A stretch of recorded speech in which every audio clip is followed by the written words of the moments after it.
우리는 지난주에 여호수아 7장을 통해서 여러분 아이성 전투의 패배를 보아왔습니다. 이스라엘 백성들은 분명히 승리할 줄 알았지만은 아이성 전투에서 패배를 했습니다. 우리가 잘 아는 것처럼 아이성 전투에서 왜 패배했을까요? 그들은 하나님의 언약의 약속의 말씀을 가볍게 여겼고 불순종했습니다. 그래서 하나님 앞에 그들이 살아가야 됨에도 불구하고 하나님 없는 것처럼 살다가 아간의 범죄는 이스라엘 전체의 범죄와 직결이 되었습니다. 그리고 또 하나, 그들은 하나님의 원리가 아니라 세상의 원리로 교만해져서 12,000명이나 살고 있는 아이성을 3,000명 군사를 보내서 얼마든지 이길 수 같다는 오만함, 세상의 원리를 적용하다가 처절하게 실패를 했습니다. 그런데 오늘 본문 8장에 보면 이스라엘이 승리를 합니다. 어떻게 승리를 할까? 오늘 이 8장 자체가 복음이죠. 실패한 사람이 다시 일어난다. 쉬운 것 아닙니다. 그런데 하나님은 이스라엘을 용서하시고 다시금 이스라엘을 일으키셔서 아이성 전투에서 승리하게 하고 있는 장면을 우리는 볼 수가 있게 되겠습니다.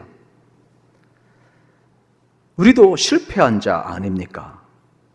그런데 하나님이 다시금 불러일으키셔서 우리를 예수의 사람으로, 복음의 사람으로, 믿음의 사람으로, 하나님의 자녀로 세워주셨으니 얼마나 여러분 귀한 일인지 모릅니다.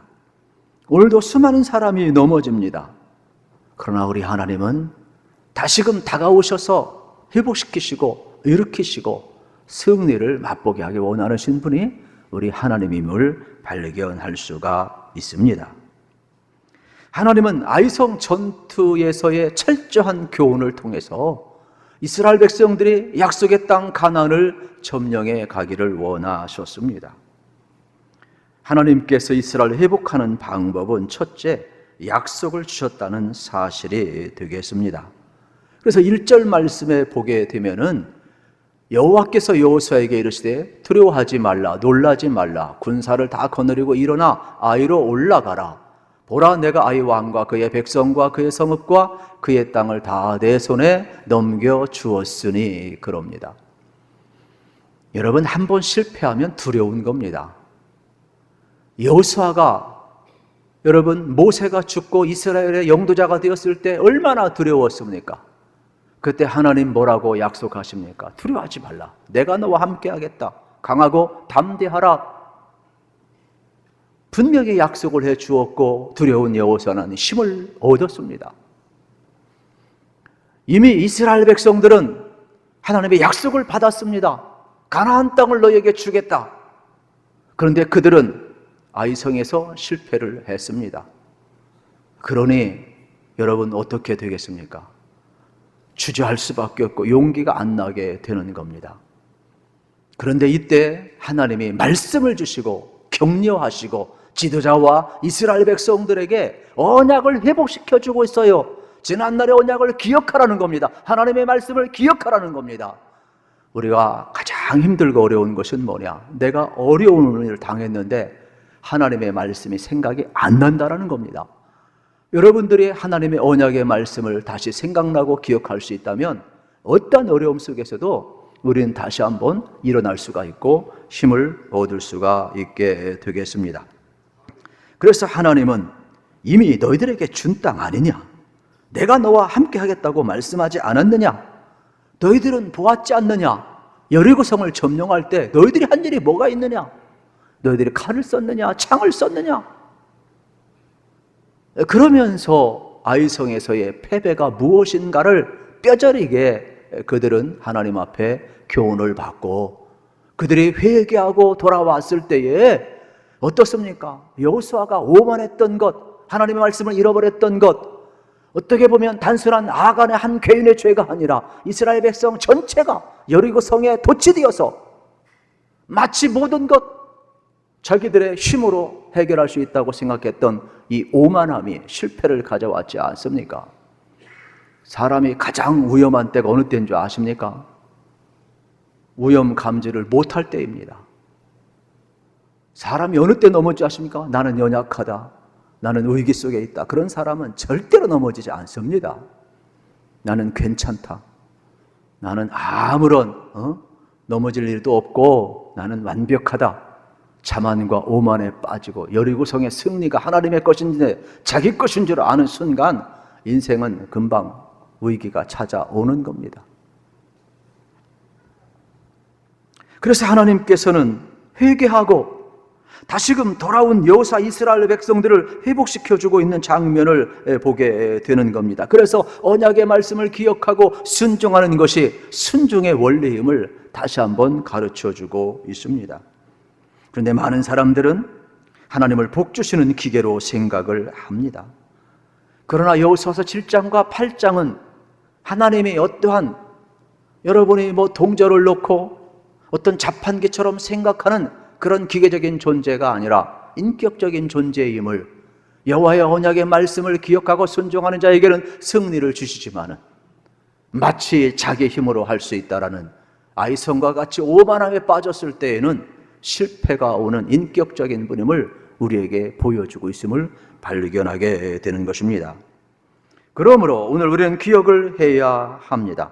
우리가 하나님을 알고 하나님을 사랑하고 그분의 뜻을 행함으로 하나님의 뜻을 이뤄갈 수 있는 것은 우리에게 주신 놀라운 축복이고, 우리는 하나님을 인격적인 분으로 대할 수 있기 때문에 그렇습니다. 하나님이 우리가 할 수 없는 위대한 약속을 주시는 이유는 뭡니까? 이스라엘이 여러분 어떻게 가나안 7족속을 이깁니까? 어떻게 그 가나안 땅을 점령할 수 있습니까? 불가능합니다. 그런데 그 약속을 왜 주십니까? 그것은 오만에 빠지라는 말이 아닙니다. 태만에 빠지라는 말이 아닙니다. 하나님의 약속을 붙들고 하나님이 약속하셨으니까 우리는 이 약속을 이루기까지 하나님의 은혜가 필요합니다. 그래서 고분분투하며 하나님의 언약을 기억하고 순종하며 나아갈 때 하나님이 이루신다는 것을 경험케 하기 위해서 준 것이지, 약속이 주어졌으니까 오만에 빠지고 교만에 빠지고 방심하라는 뜻이 아니지요. 더 약속을 받았으면 믿음으로 살고 순종함으로 나아가고 오히려 고분분투해야 되는 것 아니냐, 이 말이 되겠지요. 여리고성이 무너질 때 이스라엘은 한 것 아무것도 없습니다. 그런데 자세히 살펴보면 그들은 하나님의 원리를 기억하고 순종했습니다. 하나님께서는 매일 한 바퀴씩 아침 일찍 일어나 돌게 하셨습니다. 그들은 순종했습니다. 그리고 돌 때에 아무 말도 하지 말라고 그랬습니다. 사람이 침묵하는 것 정말로 어렵습니다. 그런데 그들은 하나님 말씀에 순종을 했습니다. 그리고 그들은 마지막 날 7바퀴를 돌았습니다. 그리고 언약궤가 항상 그들 앞에 있었습니다. 그리고 마지막 날 어땠습니까? 함성을 지르라고 그랬습니다. 그들은 하나님의 원리를 따라 철저히 순종하며 외쳤을 때에 난공불락 여리고성은 하나님의 약속대로 무너졌습니다. 그들은 경험했습니다. 하나님은 약속하시고 하나님 말씀에 순종하였을 때 하나님이 무너뜨리는 것을 보았습니다. 인간의 힘으로 할 수 없는 것도 믿고 순종하고 나아가면 하나님은 약속을 이루시는 분이구나. 그런데 아이성에서는 여러분, 이들은 한 번도 아침에 일찍 일어났다는 말이 없습니다. 그리고 그들은 여호와의 말씀에 순종했다는 말도 없고 기도했다는 말도 없습니다. 그리고 그들은 전심으로 나간 것도 아니에요. 한 3,000명만, 얼마나 교만에 빠졌으면 12,000명이 살고 있는 아이성 여러분 3,000명을 보내서 정복하려고 했습니까? 그들은 언약궤도 없었습니다. 하나님의 원리를 한 번도 찾아볼 수가 없어요. 세속의 원리, 교만과 방심에 빠져서 마치 여리고성이 무너뜨린 것이 자기들의 힘인 양 아이성에 적용을 했을 때에 그의 교만함은 한순간에 무너졌던 것을 우리는 기억을 하게 되는 것입니다. 기억을 해야 합니다. 우리는 하나님의 은혜를 받았을 때 더 겸손하고 하나님 앞에서 살아가야지, 영적인 태만에 빠지고 교만과 자만에 빠지면 안 된다는 것입니다. 하나님 앞에서나 사람 앞에서나 우리는 항상 겸손을 배워야 되겠습니다. 하나님의 약속의 말씀은 여러분 어떠한 위대한 상황 속에서만 성취되는 것이 아닙니다. 여러분의 일상생활 속에서 성취된다는 것을 우리가 발견해야 합니다.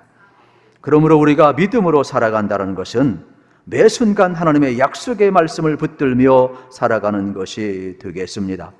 여호수아 시대에는 성경이 없었지요. 그래서 하나님이 직접 계시의 말씀을 하셨습니다. 여호수아가 하나님의 계시의 말씀을 듣고 이스라엘 백성들에게 하나님의 말씀을 전달하는 형태가 되겠습니다. 그러나 오늘날 우리는 하나님의 완전한 계시인 성경 말씀을 가지고 있습니다.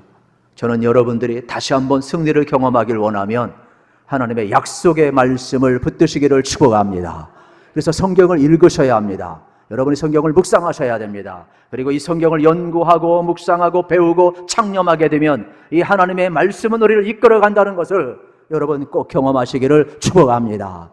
하나님의 말씀이 오면 두려웠던 여호수아도 힘을 냈습니다. 실패한 이스라엘 백성들도 하나님의 언약의 말씀이 왔을 때 다시금 용기를 내었다는 것을 기억하셔야 합니다.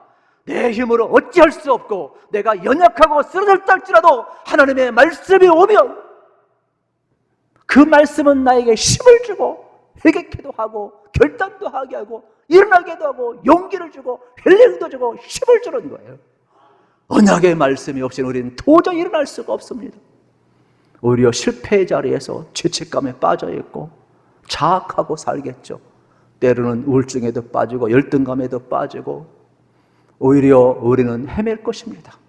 그러나 하나님의 말씀이 오면 죄는 죄로 드러나게 할 것이며 하나님의 거룩한 성품 앞에서 화답하게 할 것이며 하나님의 말씀 우리를 치유하시고 용서하시고 회복하셔서 여러분 다시 한번 하나님의 사람으로 살게 할 수 있는 언약의 말씀, 능력의 말씀 꼭 붙드시기를 우리 주님의 이름으로 축복합니다. 두 번째로 하나님께서는 지혜를 주시고 있습니다.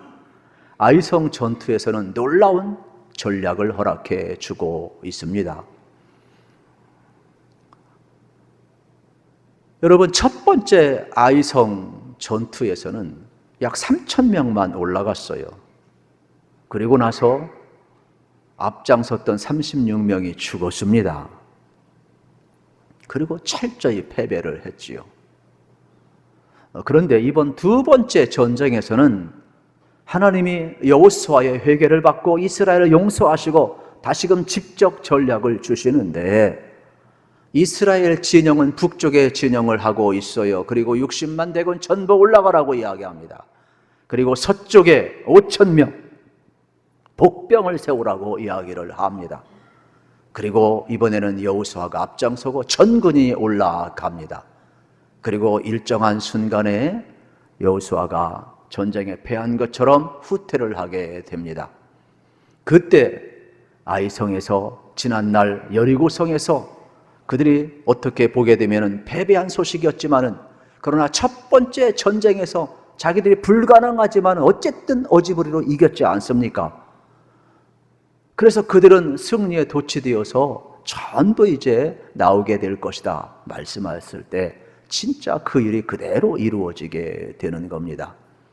그래서 이제 여호수아가 맨 앞장서고 또 하나님의 전략대로 치밀하게 준비를 해서 이제 아이성을 두 번째 쳐들어 갑니다. 그런데 그 어쨌든 어떻게 보면 패배한 모습으로 여호수아가 후퇴를 하자 아이성 왕과 군인들이 전부 나옵니다. 그리고 옆에 또 그들은 우리나라도 그렇습니다만은 협약이 있어요. 각 족속도라고 우리가 전쟁이 일어나면 너희들 우리 도와야 된다. 자동 개입 협약이 있습니다. 그래서 아이성뿐만 아니라 옆에서 돕는 족속까지 왔었을 때 또 백성들까지도 함께 이번에 끝장을 내자. 그러면서 전부 나왔습니다. 그리고 일정한 어떻게 보면 이제 아이성에서 전부 사람과 군인이 빠져나올 정도쯤에 여호수아가 뒤를 돌아섭니다. 그리고 18절 이하에 보면 여호수아가 칼을 듭니다. 하나님이 말씀하신 그대로 다시 한번 뒤돌아서서 칼을 들었을 때에 5,000명의 복병들이 아이성 빈성을 들어가서 전부 불태워버립니다. 뒤를 되돌아보았지만은 이미 성은 불타고 이미 그들이 전략이 얼마나 어리석었는가, 얼마나 오만했는가. 이게 뭐 하나님을 섬기든 하나님을 섬기지 않든 오만함은, 교만함은 반드시 망하게 되어 있음을 우리가 보게 되는 겁니다. 그래서 그들이 다시금 돌아가려고 하지만은 앞에 여러분 여호수아 군대가 있습니다. 아이성 안에는 5,000명의 여러분 복병들이 있습니다. 중간에 샌드위치가 되었습니다.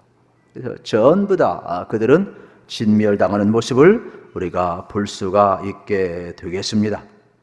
그런데 여기에서 놀라운 사실은 뭐냐면 하나님이 아이성에서 탈취한 물건과 가족은 스스로 가져가라고 말씀하고 있습니다. 이 원리가 뭐냐? 대표의 원리가 되겠습니다. 이것은 이스라엘 백성은 이것을 몰랐지요.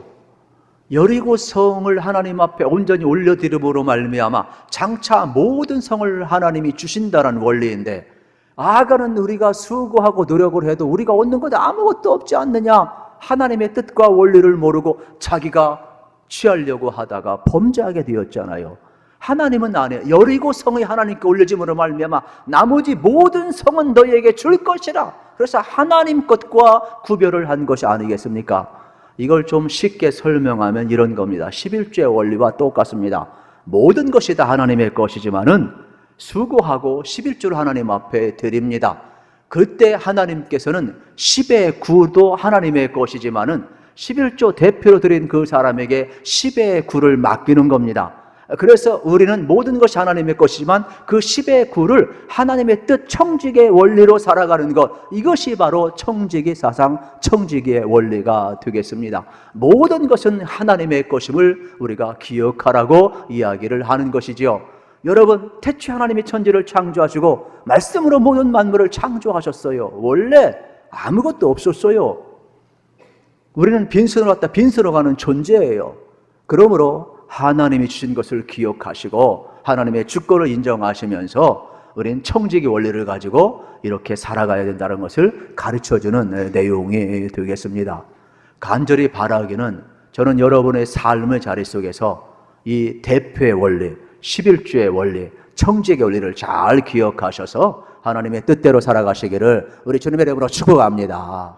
그러므로 하나님께서는 오늘도 다시 한번 이렇게 대표의 원리를 통하여서 이제는 이 아이성에서 얻은 보물과 탈취물들을 나누어 주고 있음을 발견하게 됩니다. 그래서 이스라엘 백성들의 시인이 노래했던 것처럼 하나님으로 말미암는 이 기쁨은 여러분 탈취물을 나누는 기쁨보다 더하도다 그랬어요. 그러니까 진정한 이 대표의 원리를 알면 우리 하나님이 어떠한 분이신가를 우리가 알게 되면은 그분으로 인한 기쁨은 세상 것과 비교할 수가 없다라는 것입니다. 꼬인 인생을 살아가는 분이 계시다면 지혜의 빛을 우리가 발견을 해야 하는 것입니다. 우리 하나님께서는 야고보서 1장 5절에서 이렇게 말씀을 합니다. 같이 한번 읽겠습니다. 너희 중에 누구든지 지혜가 부족하거든 모든 사람에게 후히 주시고 꾸짖지 하시는 하나님께 구하라. 그리하면 주시리라. 아멘. 여러분, 항상 하나님께 지혜를 구할 수 있기를 축복합니다. 우리는 기억해야 됩니다. 과거의 승리에도 도취할 필요 없지만 과거의 실패에도 도취할 필요가 없어요. 하나님은 매일 매 순간 새 마음과 새 영을 주시지, 여러분 과거의 승리나 과거의 실패에 도취되기를 원하시는 분이 아니라는 거예요. 하나님은 새 일을 행하시는 분이에요. 그러므로 여러분에게 주어진 삶 속에서 여러분 어떻겠습니까? 하나님의 지혜를 구하셔서 어둠의 일을 벗어버리고 하나님의 원리를 따라서 여러분이 살아가시게 되면 반드시 하나님은 승리를 우리에게 주신다는 것을 꼭 믿으시기를 우리 주님의 이름으로 축복합니다. 세 번째로 우리 하나님은 다시금 승리를 주셨어요. 그래서 19절 말씀해 보면 이렇게 말씀하고 있습니다. 그의 손을 드는 순간에 복병이 그들의 자리에서 급히 일어나 성읍으로 달려 들어가서 점령하고 곧 성읍에 불을 놓았더라. 29절 말씀도 똑같습니다. 그가 또 아이 왕을 저녁 때까지 나무에 달았다가 해질 때 명령하여 그의 시체를 나무에서 내려 그 성문 어귀에 던지고 그 위에 돌로 큰 무더기를 쌓았더니 그것이 오늘까지 있더라 말씀하고 있는 내용이 되겠습니다. 여러분, 우리가 깊이 있게 생각해야 될 것은 뭡니까? 하나님은 이미 가나안 땅을 주셨어요. 그러므로 약속의 말씀을 믿고 기다려야 돼요. 순종해야 돼요. 그런데 아이성 첫 번째 실패는 언약을 잃어버렸어요. 순종하지 않았어요. 하나님의 은혜로 나간 것이 아니라 자기들의 힘으로 나가려고 하다가 실패를 했어요. 살아계신 하나님을 분명히 경험했는데도 하나님이 없는 것처럼 살아가는 아간과 이스라엘 민족의 그 교만함과 그 태만함은 하나님 앞에 엄청난 범죄로 연결된 거예요. 아간의 범죄는 이스라엘 전체의 범죄예요. 태만함과 교만함과. 여러분 생각을 한번 해보세요. 그래서 하나님은 왜 그 길을 걸어가느냐? 그러면서 하나님은 약속을 반드시 성취하신다는 겁니다. 그래서 여호수아와 이스라엘 백성의 회개를 받으시고 아간을 처리했을 때에 얼마나 마음이 아팠겠어요. 쥐를 잘라낸다는 것은 아픈 것이거든요. 그 값을 치루했을 때 다시금 승리케 하고 있음을 우리는 발견하게 되는 겁니다. 그래서 두 번째 아이성 전쟁에서 승리한 것은 그들이 약속이 성취되고 오히려 전쟁에 승리한 것보다 그 승리 속에 함께 하신 하나님 때문에 기뻐했던 것을 발견하게 되는 겁니다. 그렇습니다. 제가 이 말씀을 드리는 이유는 우리 삶의 자리에서 여러분, 우리는 하나님의 약속을 기억했으면 좋겠어요. 그러므로 여러분의 삶의 자리가 하나님의 약속을 기억하고 겸손하셔서 여러분 하나님 앞에 살아가시고 하나님 앞에 반응을 보이면서 하나님의 뜻을 이루어가기를 우리 주님의 이름으로 축복합니다. 때로는 가정에 실패할 수 있고 결혼에 실패할 수 있고 사업에 실패할 수 있고 자녀 교육에 실패할 수 있어요. 다양한 실패가 계속 일어나요. 그러나 성경은 뭐라고 이야기합니까? 낙심하지 말라는 거예요. 실패를 통해서 하나님 앞에 바로 설 수만 있다면 하나님이 다시금 일으키고 승리를 허락해주고 있음을 우리가 발견하게 되는 겁니다. 여러분, 바울이 자기 인생 전반전만 생각했다면 누가 글을 쓰겠습니까? 그러나 다메스크 땅에서 부활한 주님을 만나고 바울의 인생은 완전히 바뀌죠. 스데반이 죽을 때 앞장섰던, 어쩌면 지켜보았고 교사를 했던 그러한 인물이지만 이제는 주님 만나고 나서 실패한 인생에서 자기의 목숨을 바쳐 그 고난을 당하면서 고난을 뚫고 나가면서도 믿음의 길을 걸어갔던 인물 아닙니까? 베드로의 실존을 보세요. 수제자면 뭐합니까? 고난 앞에서 3번씩이나 부인했는데 그게 실존이에요. 우리의 실존은요, 흔들리는 게 우리 인생이에요. 실패하는 게 우리 인생이에요. 그러나 부활하신 주님 다시금 찾아왔을 때 베드로는 알았어요. 나의 힘으로 주님을 사랑할 수가 없구나. 나의 힘으로 주님을 따라갈 수가 없구나. 주님은 나를 여전히 사랑하시고 용서하신다면 나도 주님을 사랑하는 주님이 알지 않습니까? 주님이 은혜를 주신다면 나의 남은 생애는 내 뜻대로 살지 않겠습니다. 주님 사랑하고 주님 따라가겠습니다. 내가 주님 사랑하는 줄 아나요? 고백하면서 회복이 되잖아요. 그럴 것으로 순교하기까지 달려갔던 그 길을 기억하지 않습니까? 그러므로 여러분 인생길 걸어가면서 저도 그렇고 여러분도 그렇고 실수도 하게 되고 넘어질 도 있을 겁니다. 그거 없으면 은혜인 줄 아세요. 할렐루야. 그러나 있을 때 어떻게 해야 될까요? 저는 로마서 8장 28절을 정말로 사랑합니다. 우리 같이 한번 읽어보고 끝내겠습니다. 시작. 우리가 알거니와 하나님을 사랑하는 자 곧 그의 뜻대로 부르심을 입은 자들에게는 모든 것이 합력하여 선을 이루느니라. 아멘. 여러분 이걸 믿으셔야 돼요.